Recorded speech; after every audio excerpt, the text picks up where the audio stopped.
Hello,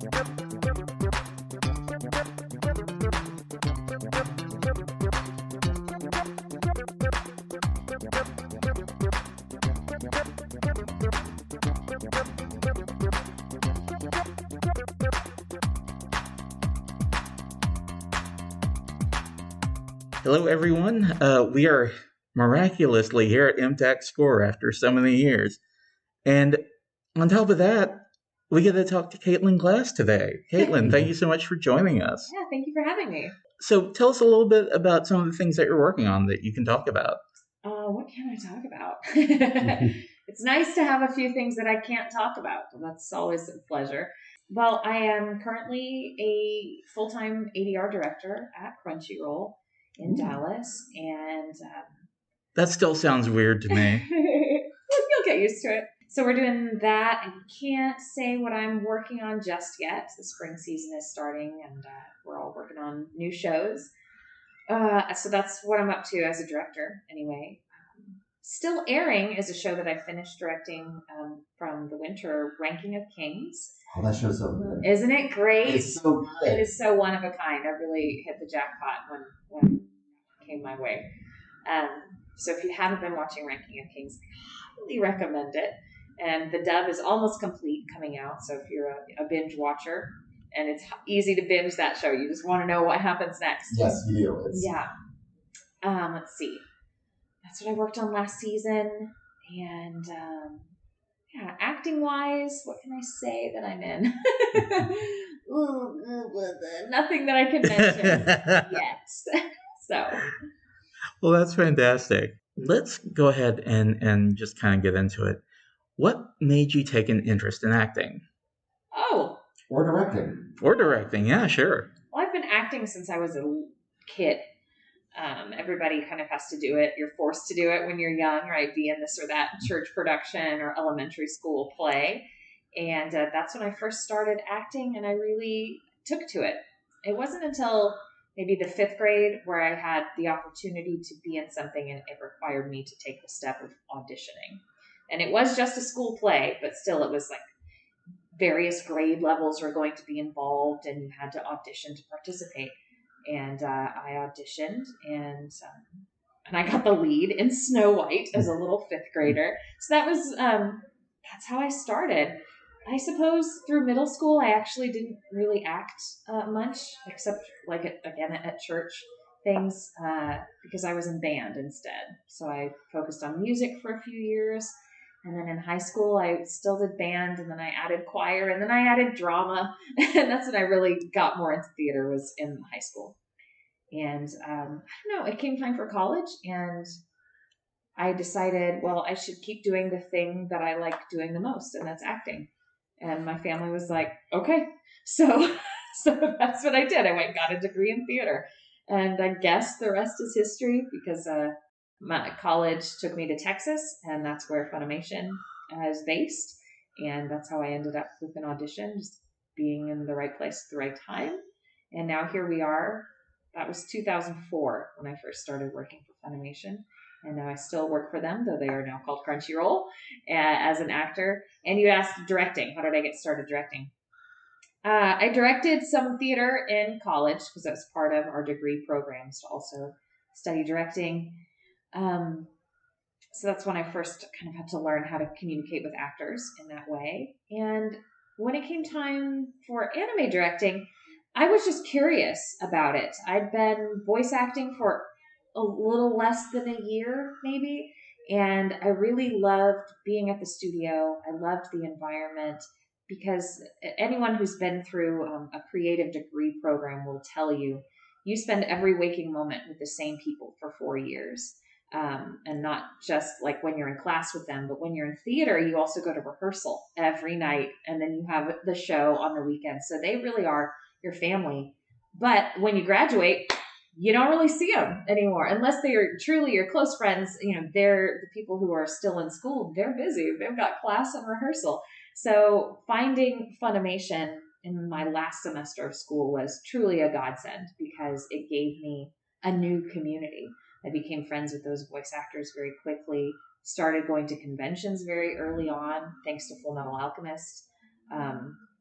which is a really big show that I got within my first year of acting.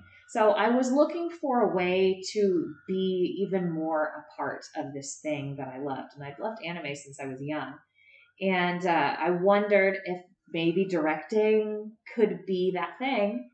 And so I kind of ended up having a conversation about it with Justin Cook, who's like a producer. Not like he's a producer. And I said, I'm interested. I wonder if I'd be any good at it. And he's like, yeah, I think you'd be fine. You just got to come. And I had to train on my own. I wasn't paid for that. Just my abundant free time, because I'm a college graduate with a liberal arts degree. Plenty of time on my hands. So I would just come up and, maybe I would have a small acting session for an hour, and then I would hang out the rest of the day observing different directors. I did that for a couple months, and then people started, they need to take a day off, or they are gone on a Friday because they're going to a con, or they're sick. Well, dubs still got to get made. So that's how I started this filling in for people. And then I got my own contract of a handful of episodes of Case Closed. I did that for a bit, and then I did some One Piece episodes, and by 2007, I had my own show to work on, and that was Suzuka. And in 2008 was Ouran High School Host Club. So yeah, it was maybe only my second full show that was all mine. It's pretty wild. That one was really good. Wild to think about. Yeah. I'd worked on plenty of other things, like working on One Piece. I'd done many One Piece contracts, and also, as I mentioned, Case Closed, and helping other people on other shows along the way. But Suzuka was my first show, and I want to say Ouran was only my second or third show. That's incredible. Yeah. Just good on you, just putting in that kind of effort and being able to get those opportunities and making the most of them. Thank you. It stuck around. I got married in 2009, and in 2010, we left the country. We went to go live abroad in Spain, and we were gone for about a year and a half. So when we came back, it took some time to get back into directing.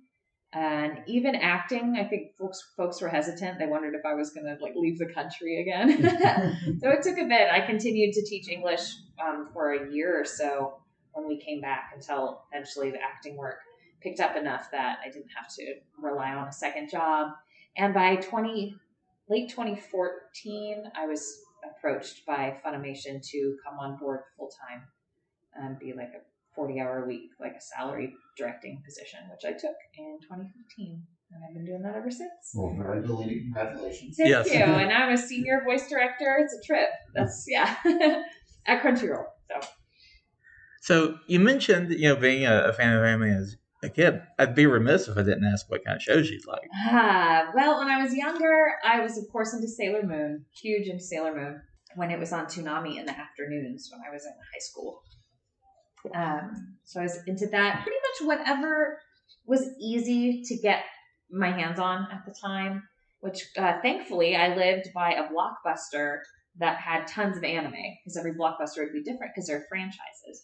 So I watched whatever they had, which was, all of the really popular things, so like all of Evangelion, which I adored, and then sometimes really obscure stuff that I can't even remember what it is.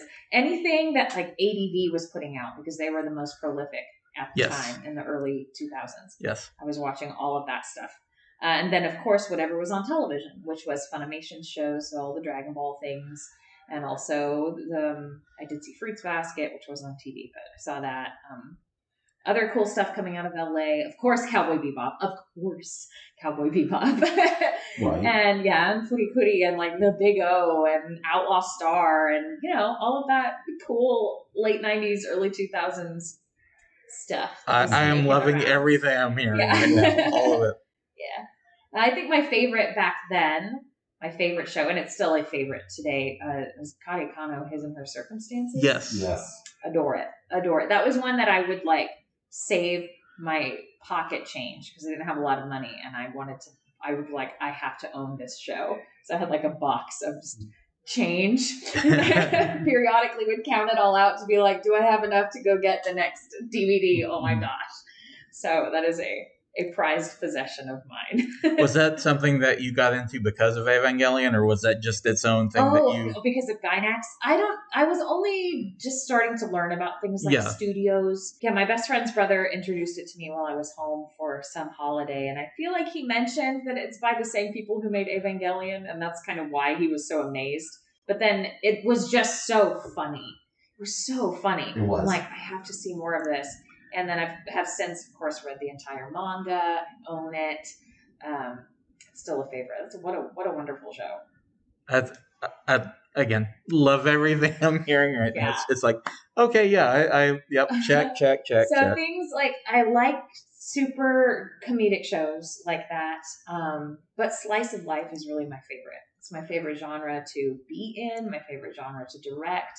I don't know. I guess I just connect to getting my actors to be really, really real. And I love how slice of life anime is it's so wonderful in the animation, how real the art style can be, and how seeing something animated can make a real thing even more real to you. I can't think of a better word than real. So sorry, I'm saying real a million times. I love that is what the animation makes me think and feel, and the opportunity to get the actors to be that vulnerable and play that realistically is a treat as well. Probably my favorite anime and favorite show in that genre is Honey and Clover. That one. Yeah. Yes, it's beautiful. Just and because it's about kids in art school and dealing with life and love and being artists, and I'm like, oh, I get it. Right? Yeah. Especially, I know for me, it came around at the same time where I was just experiencing that same sort of thing, and so seeing it like in a cartoon, really. Those growing pains of, okay, now I'm done with college, now what? And as an artist, what kind of artist do I really want to be? What does my talent really have to offer the world? Do I have what it takes to cut it? And even though it's not about actors in that show, it's about a variety of artists in different ways. Yeah. Oh, man. Big questions. Lots of stuff to struggle with. So I try and go back and rewatch that show every few years. We have gone on a lovely tangent here. What were you going to say, Basil? Okay, Sorry. Well, first off, I know this is an audio medium, but I love your water bottle. Thank you. You've got so many good things on it. Thank you. And there's lots of BTS on here. Yeah, well, I mean, but you've also got Guy Fieri on there. Yes, the mayor of Flavortown. And so my question would be, if you could cast Guy Fieri for any role that you directed for, who would you make Guy Fieri play? There's a character who looks just like him in the swimming anime Free. Oh, God, there is. The coach looks just like him, and he has the right kind of energy. So I think that he would be a good fit for that. And also, Chris Sabat does an excellent job at that role, but he has plenty of other roles. So I don't think that even Chris would mind stepping aside and letting Guy come on in. So there's still some Free that we haven't dubbed yet. So maybe we could give him a call, see if he'd be interested. Yeah. I was going to make a joke about Dragon Ball because, the hair. But, or, maybe Food Wars. Maybe we can get them on some Food Wars. I thought that was a little too typecast. A little too on the nose. Yeah, that's fair. Who would you say has had the biggest impact on your career? Biggest impact. That's a cool word. That's a good choice because it doesn't mean influence or inspiration for, but someone who has truly impacted my journey. Probably. I'm gonna get emotional. Probably Mike McFarland. Mike is a very dear friend and colleague, fellow senior voice director at Crunchyroll, but he was. Of all of the directors that trained me back when I was, getting not paid to be there, I remember, of course, his instruction the most. He was very thorough, and he didn't, not that anyone would, look down on a person for being here or for being a woman wanting to do this thing or any of that, but I always just felt welcomed and encouraged by him, and then he was my producer for a long time. The company used to be structured in a different way, and all of the directors were contract, and also producers in some degree were as well. So it's like you're a producer and you're managing a handful of shows, and you can direct a show, or you can just what's called line produce another, and you're looking for continuity issues and pronunciation, making sure everything's correct, and guiding whoever you hire to be the director. So for a long time, Mike was the line producer working above me, and he was just always so encouraging and educating me in things, as well as being my friend. And so of course he directed me as Winry in Fullmetal Alchemist, and just taught me so much, and was always patient with me, giving me room to do all of the very vulnerable things that Winry went through and experienced. And I think that was, some of the first times when I realized just how keyed in and we can be as actors in doing dubs, and really give very organic performances. And it's because he made a safe space for that, and taught me that that's what I wanted to be able to do with other actors, and going forward with Ouran. He knew that I really wanted to work on the show. I knew about it because a friend had told me about it.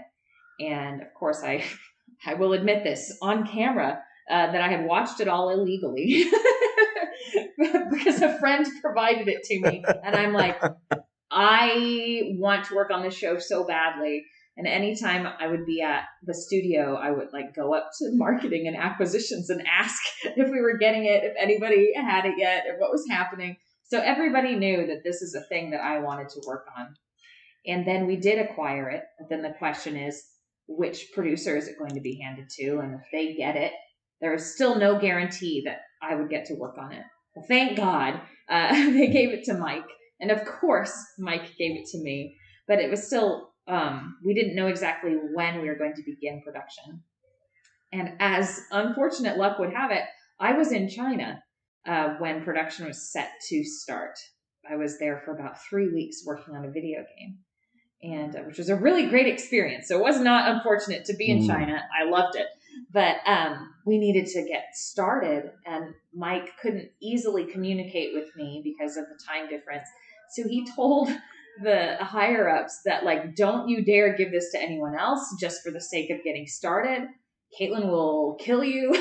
and so he, without my permission, said that I would work 12-hour days, 14-hour days, 16-hour days, whatever it took, as soon as I got back to get us caught up, to make sure that I was the only one working on that show. He didn't even want to start it and pass it off to me. He's like, it's hers. You have to let her have it. And they did that. Thank God. So if that weren't enough, that was already enough of a gift. As the audition process proceeded, I was struggling with the character of Haruhi, because when you're preparing for a show, you have to learn everything about it. And as anyone is supposed to do who watches Ouran, you fall in love with this character. You're meant to really root for Haruhi. It's her story. And I was so connected to her. And I'm like, I think that I really want to play this part, but I know what that looks like, being the director, casting yourself in the lead role. But Mike really believed in me. He did make it harder for me. He's like, you have to record the entire first episode. I have to hear you do the whole thing and prove to me that you can do this voice, bring this character to life, and fit in with the whole ensemble. Whereas everyone else just has to say 7 lines, in an audition. I have to do the whole thing. But he believed in me, and he came to the first, hour or so, my first session for that episode, to help me kind of confirm this is where we want the voice to sit, and gave me some tips and pointers.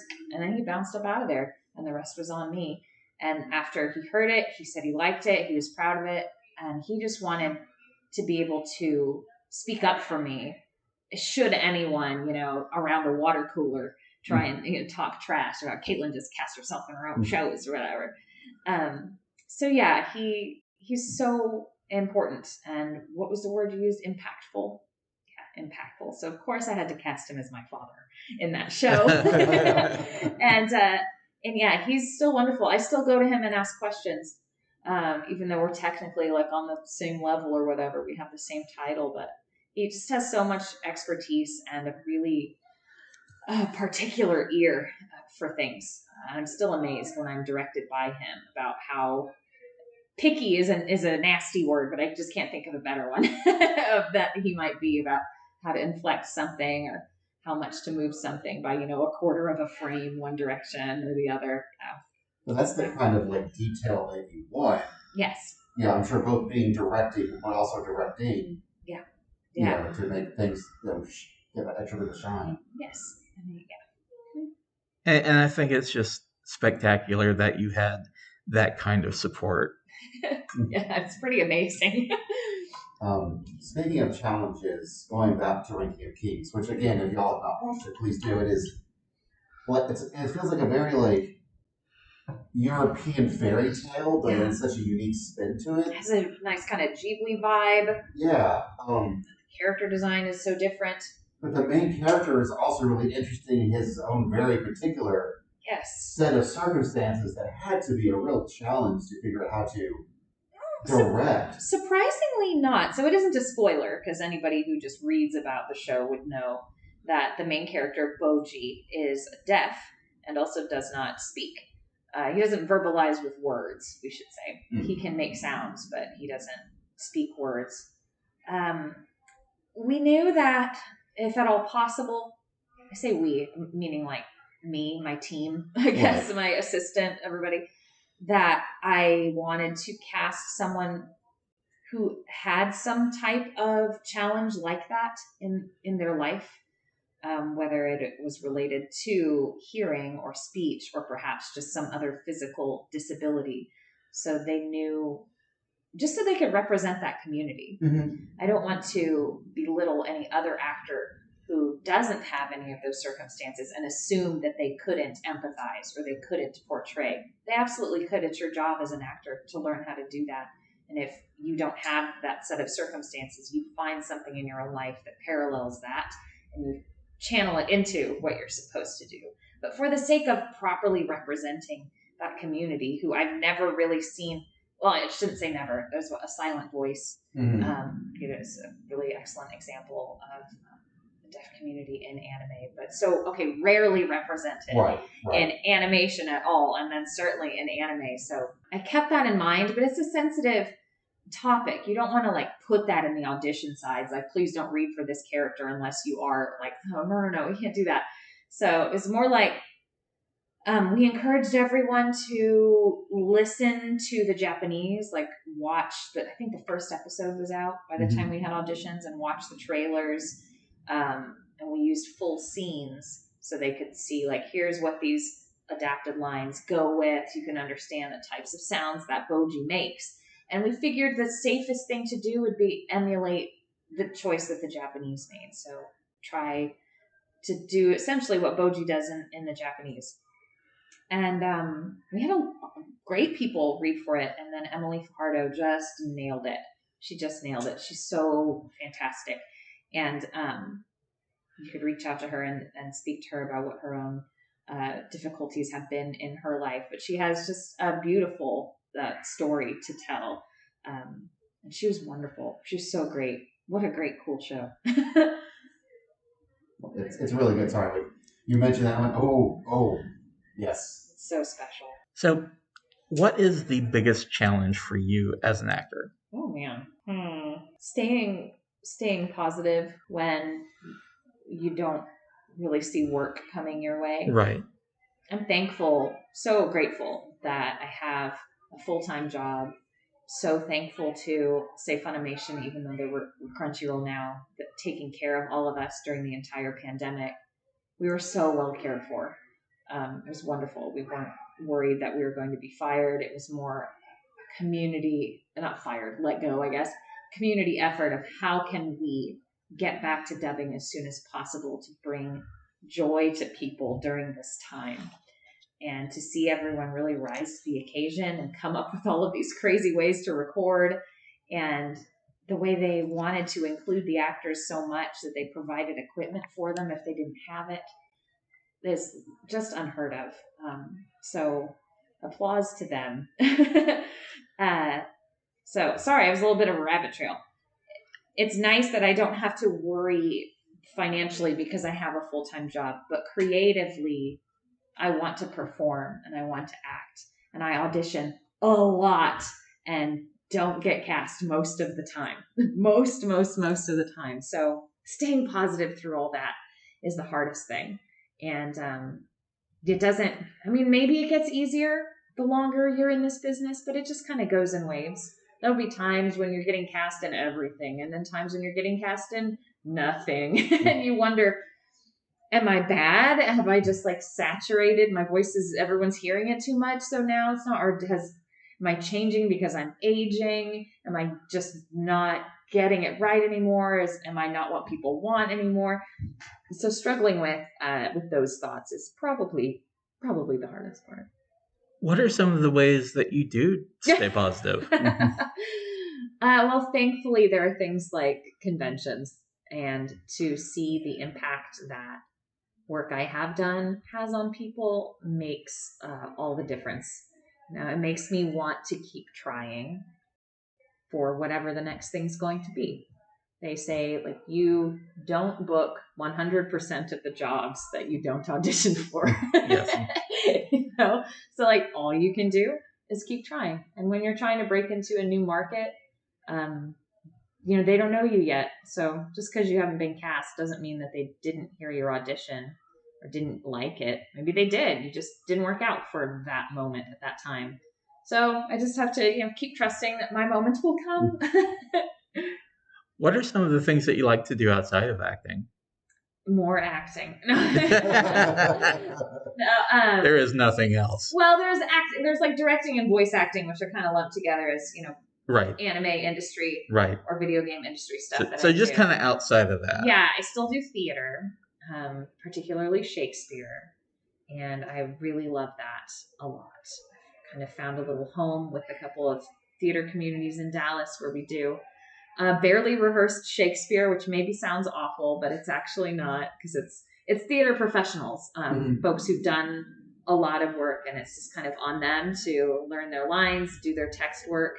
We rehearse 2 or 3 times. Maybe everybody's there like one of those times, and then we put on a show in a bar or like a backyard of a restaurant, and it's really great. I've been doing that since 2015. Was when I did my first show of that nature. We do 2 or 3 of them a year. Any particular plays that is just extra fun to put on, or all are, man. I've been in The Tempest twice now, and then I've also done some like full length. Well, they're all full length, but I mean full length rehearsal process. Right. The run of the show. So the barely produced Shakespeare stuff, we just perform once or twice. And I really loved, I got to play. I also get to play things that you wouldn't normally do in a full-blown stage production. It's like gender bent, age bent, nobody cares. Anybody can really be anyone, which I think is wonderful. So how old am I now? 40. So in 2017, you know, I was just, 30, what's math? 33. 2017 was just 5 years ago. 35 years old. I was playing Prospero in The Tempest, and I didn't think that I was right for it. But again, everybody was like, "No, we want you to do it," and it's probably one of my favorite things I've ever played. So yeah, I just like Shakespeare. I like to say the words. Even any role is fine. I just love the fact that these plays are so old and they're still relevant, and I still get to say these words that Shakespeare wrote so many years ago. That's really cool to me. I mean, I'm sold. The Tempest is also my favorite of the plays. Oh, you love The Tempest? I love The Tempest. Yeah. That is, I love that the answer was, in fact, more acting. More acting. Yeah. It wasn't just a throwaway joke. No, it's more acting. It's actually more acting. Well, Caitlin, this has been absolutely wonderful. Thank you so much. But before we let you go, if people want to follow along with what you're doing, what's the best way for them to do that? Sure. So you can find me on social media. I am at Caitlin's Voice. Typically the place that I like interacting most with folks is on Instagram. So come find me there. I am also on Twitter, but that's just going to be more informational. Like, hey, here's the con I'm at. Hey, here's a show I'm in. But if you're into like daily posts and pictures of my dogs and things like that, Instagram is the place to be. So at Caitlin's Voice. Well, this has been wonderful. Thank you so much. You're so welcome, you guys. Thank you. Thanks for listening to yet another production of the OSMcast, your podcast for everything awesome. You can find us online at awesomecast.com, OSMcast.com, or, wherever you find your podcast, just search for OSMcast. You can also find us on the social medias, OSMcast at Twitter or on Facebook. Of course, you can also find our wonderful interview guru, the greatest living interviewer, John Robbins, at J5 is Live. Or perhaps you'd like to follow our amazing editor, Anna, at Angel Darkfire, or just me at It's Basil Time on Twitter. Our theme song is produced by DJ Inabito, and you can find him online at djinabito.com. And once again, thanks for listening to the OSMcast. We appreciate you.